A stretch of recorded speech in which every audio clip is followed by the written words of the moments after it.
Hey everyone, are you excited to learn about what I did with Mount Fuji? Mount Fuji began for me on paper. I drew a simple line of where I wanted the trees and then kind of an upward curve back and forth of the mountain like a stock market diagram might be. We have my basic cutout of Mount Fuji right here.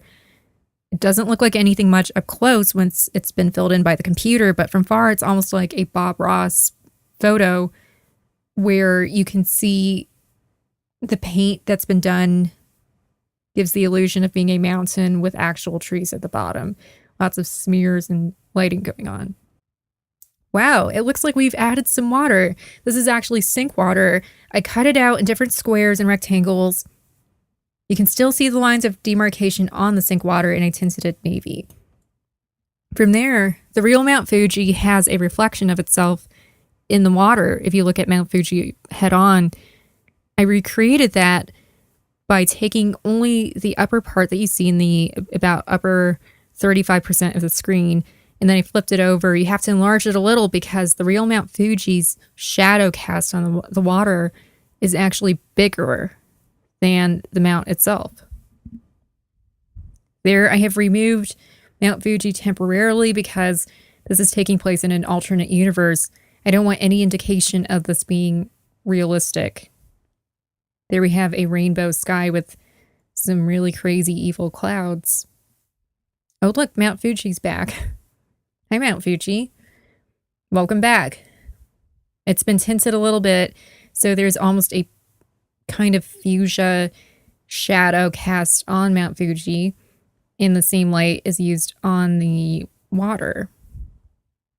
And there I tinted it different colors. Choice number 1 is kind of like a traditional 1960s Japanese postcard color theme. Choice number 2 we're not actually going to use as it appears here because it is just for shadowing purposes. I combined both of them. I took the upper from the 1960s type palette, and for the bottom I put the shadow onto the original water, so it gives it depth. And then finally we have snow, but we can't leave the snow like this.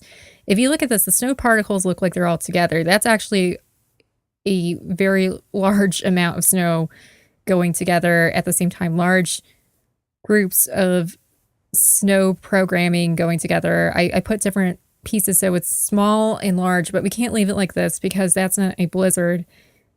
Blizzards have that look, and we're not at the South Pole anymore. Are we? No. For one of my last films, we were in Japan. So we had a meeting, you and me, because I think when I take an adventure in filmmaking, it's always done with you, the audience. So that's why I say we.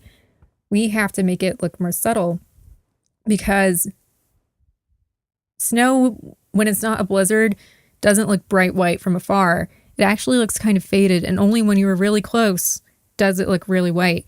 So this is something that only gets shown for a quick snippet, but because there are different angles of Mount Fuji in this sequence in my animated short, you will see that I put in a lot of work into this, and that I hope you, whenever you see animation on TV commercials, on television, or in theaters, you see and appreciate the huge amount of work that goes into 2D animation.